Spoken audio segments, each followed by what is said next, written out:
మినిట్స్లోనే మీకు ఏదో ఒక కొత్తదనం అయితే కనిపించిందా లేదా?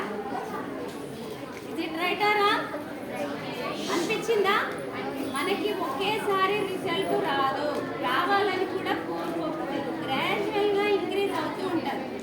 మన మామూలుగా హిందూ మతంలో చూస్తూ ఉంటారు కదా, 41 డేస్ మాల వేస్తూ ఉంటారు కదా. దాని ఉద్దేశం ఏంటి?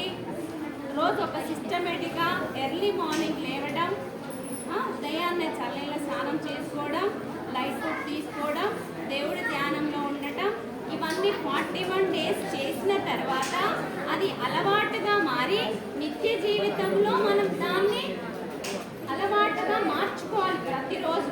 అందుకోసమే ఒక 41 డేస్. అదేవిధంగా ధ్యానం కూడా 41 డేస్ అని చెప్పారు కదా మేడం.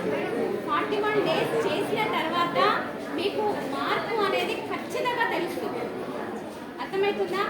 మనకి ఈ స్ట్రెస్ ఉన్నటువంటి ఈ నవడేస్ ఈ రోజుల్లో ప్రతి దానికి కూడా మనము ఇబ్బంది పడుతున్నాం. మెంటల్గా, ఫిజికల్గా చాలా స్ట్రెస్కు గురవుతున్నాం. ఓకేనా? దాని నుండి మనం బయటపడాలి అంటే కంపల్సరీగా ధ్యానం చేయాలి. నేను కూడా ఐఎమ్ ఆల్సో అటెండ్ పత్రిజీ గురుగారి class in Hanamkonda at Vishnupriya gardens. నేను కూడా అటెండ్ అయ్యాను ఒకసారి. అరే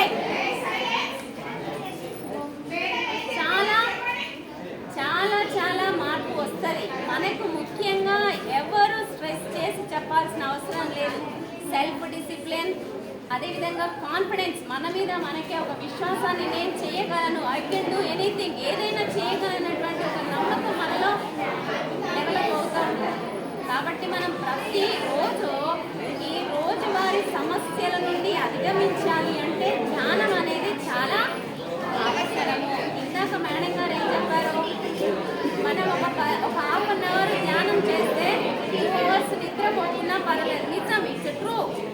ఎందుకంటే మనకు రీఫ్రెష్ అవుతుంది. మనం నైట్ పడుకుంటాం చూడండి,